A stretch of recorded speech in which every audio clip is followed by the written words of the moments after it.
Hey Nadine rero nguhaye ikaze kuri uru rubuga nizere ko umeze neza Ndameze neza bitewe wowe ndakomeye telefone umva ukuntu mbaza ngo bitegeye wagira ngo hari umunsi ushira tutavuganye umeze ute muri ino minota 30 twari tubaze tutavuga ndabona ndakomeye nyine ya covid abantu bavuga California ntabwo irangiraho banza ntahatuye se mumeze mute corona California simwakubiswe cyane namwe bon simbizi kuko ntekereza ko hari ukuntu abantu batekereza ko nyine yadutwaye byashize twapfuye ariko sindabona umuntu uryamye ku muhanda ngo yishwe na corona wenda mu bitaro hari ibintu biri kuberayo ntazi ariko ni nk'ahandi hose twe ni ibisanzwe nta irimo iragabanyuka cyane ko n'ibintu byose bifunguye noneho nka mbere ubona ari ubuzima abantu batangiye kumenyera kwambara masike no mu bitaro abantu babimenyereye noneho abantu bari kuza gusura abantu babo ubuzima bwakomeje like okay reka rero nguhe ikaze ambwire n'abantu wenda bariba iyi video Nadine tuyishimire ni inkumi tuziranye hashize imyaka nka 17 umva ni myinshi bihagije ukaba rero uba muri Canada ukaba uri mu bintu bijyanye na health ntabwo nshaka kwitapa nkavuga ibintu bitari byo wakomerezaho nkuko abibabwiye nitwa Nadine tuyishimire mba muri Canada muri province ya Ontario ndi umwemfirimiere ndi umuforomokazi niko mu Kinyarwanda babita ni umwuga nkunda mazemo igihe kitari kinini kandi kitari gitoya ndumva ari iyo introduction nibyo birahagije impamvu nifuje kugutumira rero nk'umuntu nizeye kuri information uri bumpe kandi ukora nyine ibintu uzi hari umuntu wambwiye ngo tuganire ku bijyanye na niba navuga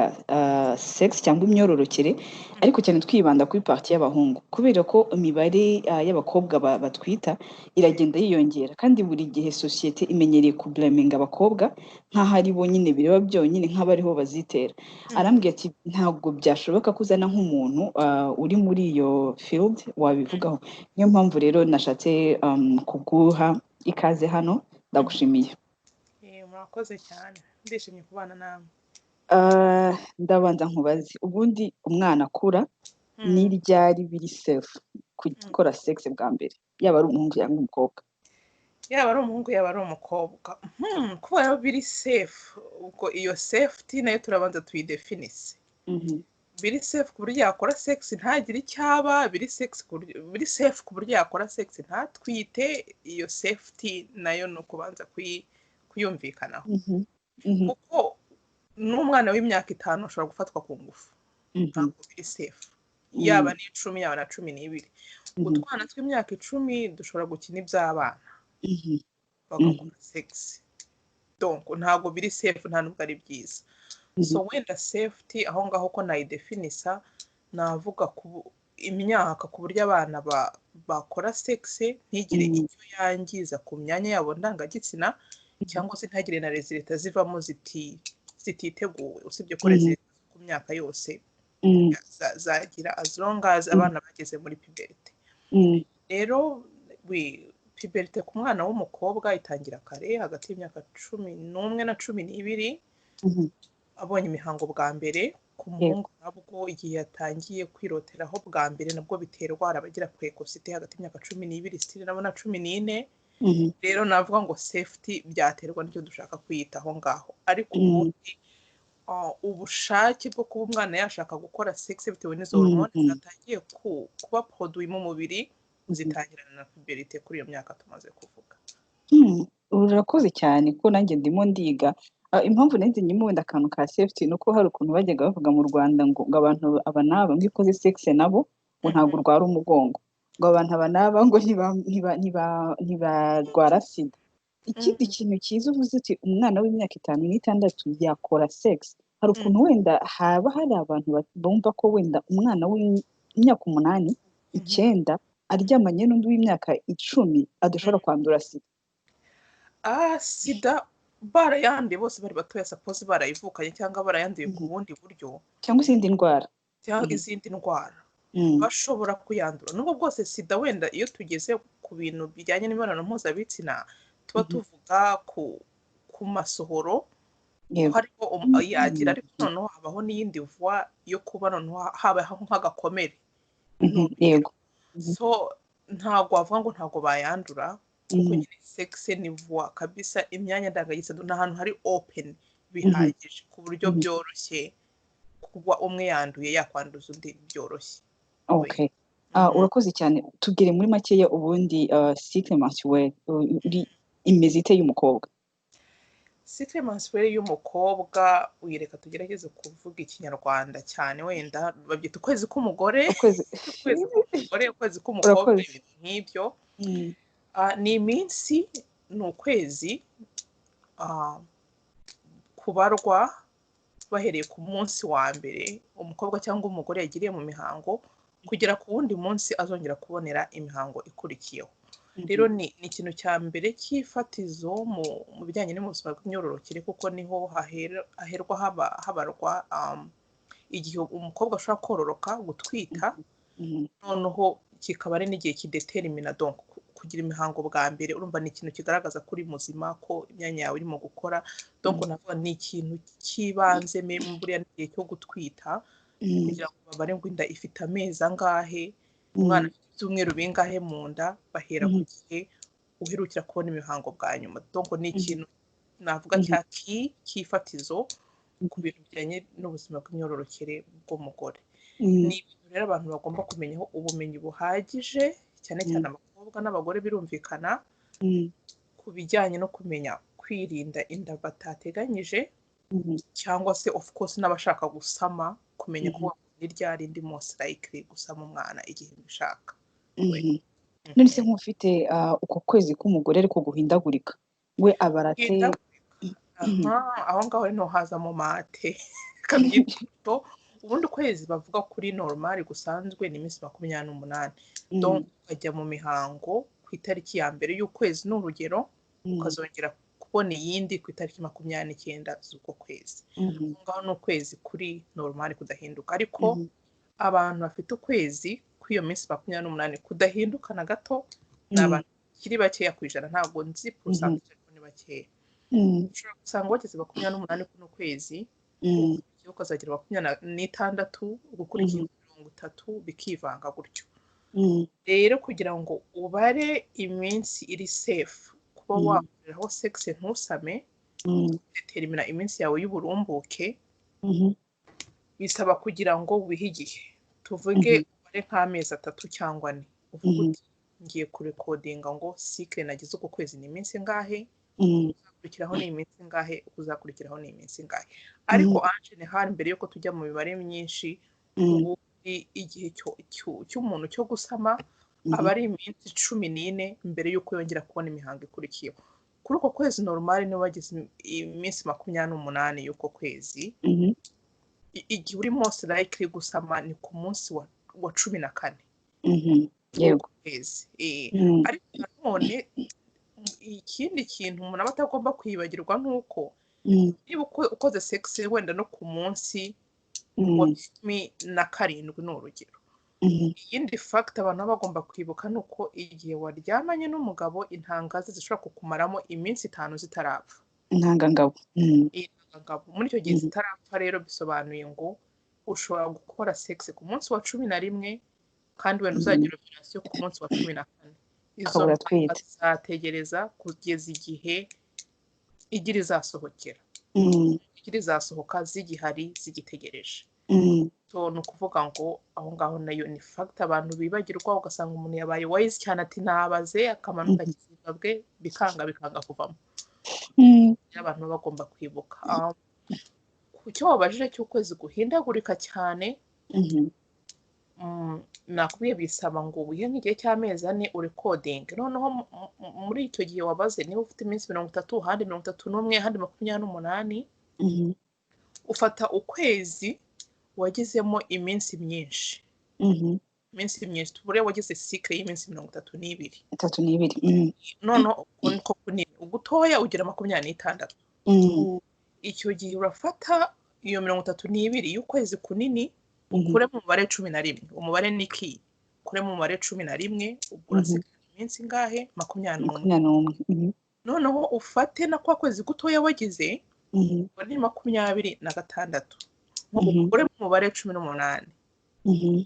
na iminsi 8 donc bisobanuye ngo hagati y'umunsi wa 8 n'umunsi wa 21 wo kwezi gusama nibyo bagira ukwezi guhindagurika bagira iminsi myinshi yo gusama kuko umubiri wabo uhinduka vuba cyane. Ikindi wenda none navuga ntago ari ikintu cyo kurirayingaho cyane kuko biroroshye cyane kwibeshya kuri iyo sije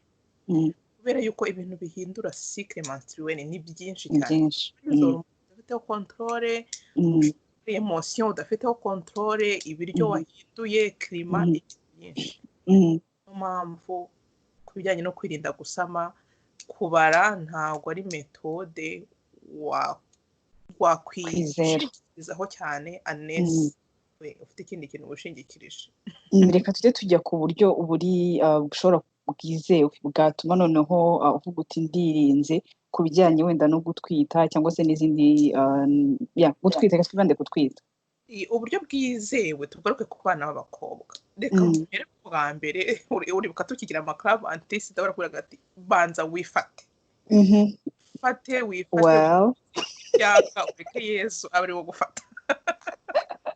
akomeze abasore tubime tubakanire n'ibyanga of course agakingirizo atari no kuvuga ngo uririnda gutwita karakurinda n'izo ndwara reka tureke gutinya gutwita gusa hari ibindi bintu biri hanze ntago uzavenga kurwara iyo mitezi iyo mburugu ibyo bintu bidasobanutse izo ndwara ziguhoza ku antibiyotike warwaye kugenda byanze ukoresha agakingirizo niba byanze. Ikindi ni ubundi buryo wenda navuga buri ubona wakoze sex mu gihe kitari safe ushobora gukoresha ibinini ukoresha icyo gihe mu masaha 72 ugikora sex bikaguprotect kuba watwita. None ikindi akaba ari uburyo noneho buhoraho bw'ibinini ufata buri munsi bukunda gukoreshwa cyane n'abagore bari mariye. Ikindi akaba ari gukoresha amasterire ko mu bihugu byateye imbere byo abana baba bikoresha cyane unlike mu Rwanda wenda ntabwo uzabona umwana w'imyaka 16 18 wagiye gushyiramo sterire ubuzima butandukanye ariko abantu nibifate cyangwa bakoreshe condom. None Nadine ubutekereza mu mashuri tuvuge mu Rwanda wakemera ko bashyiramo udukingirizo? Nabyemera kubera ko ikintu cya mbere buriya creating awareness abana bigishwe bamenye what is happening. Urareba ugasanga niba wibuka mu gihe cyacu twiga muri primaire secondaire gutyo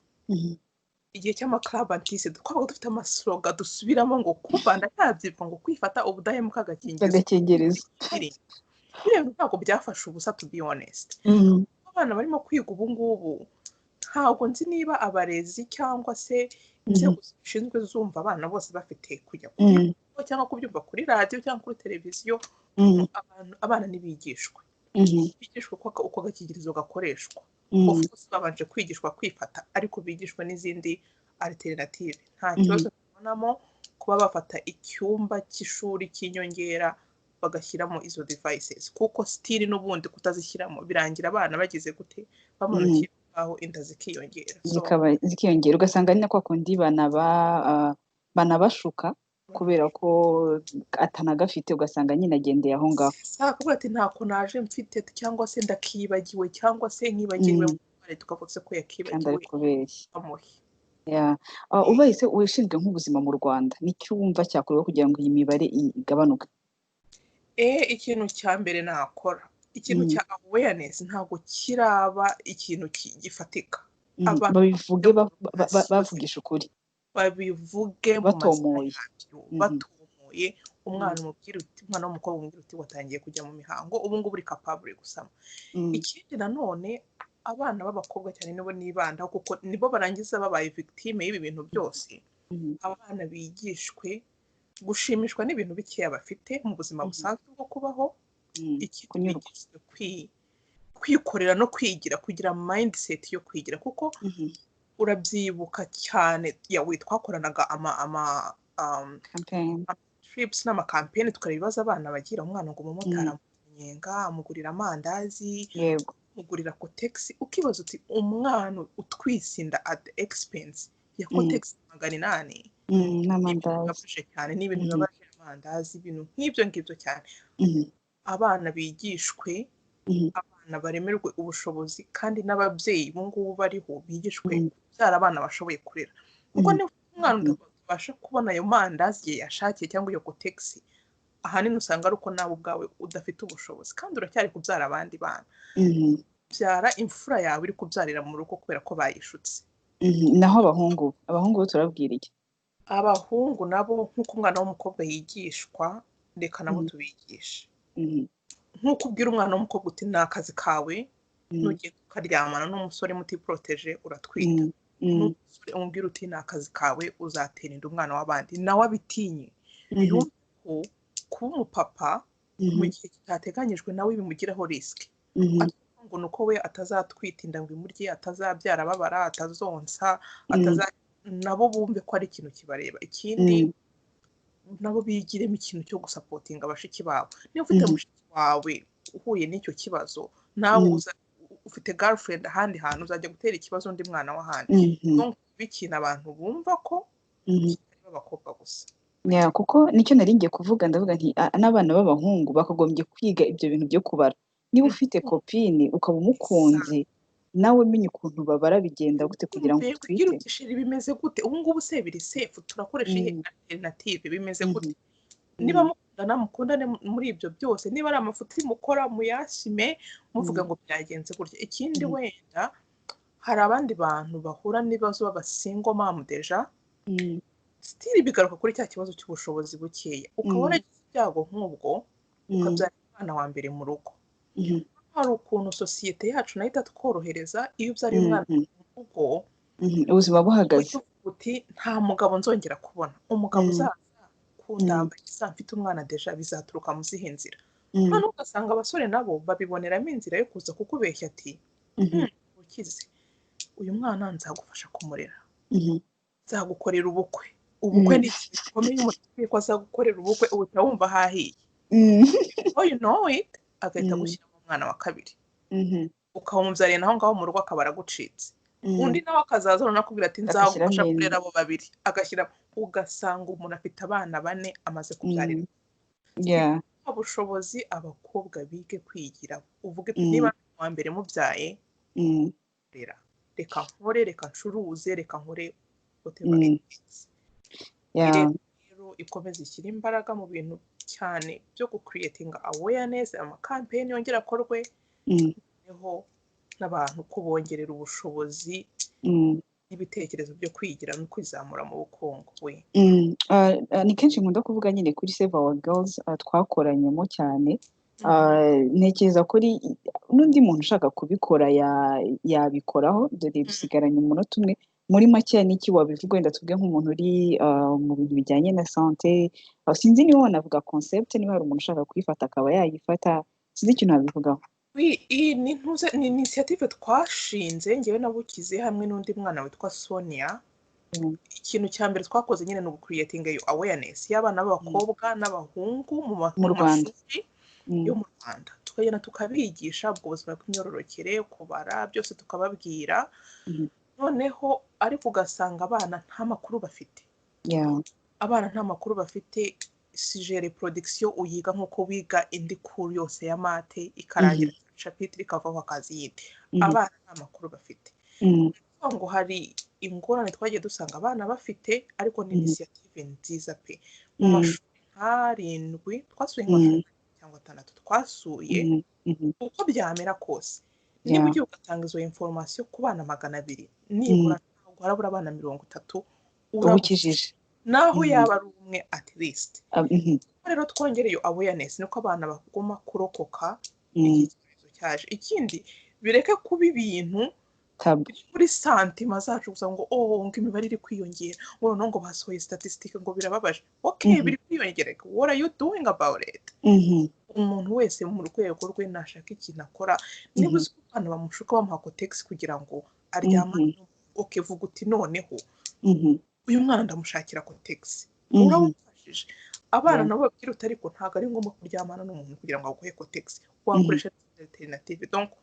abana nta information bafite iyo initiative ni nziza umuntu ashaka kwitekinga over twe byaratugoye kuko deja tutari kuri tere ariko umuntu wabitekereza kubitekinga over twamufasha mu bitekerezo no mu bundi bushobozi twabona. Nadi urakoze cyane rero ibihe byiza naho ubutaha nitubona ibindi bibazo tuzakomerezaho. Sawa, merci, murakoze cyane. Komeza wirinde corona. Bye bye, stay safe. Thanks.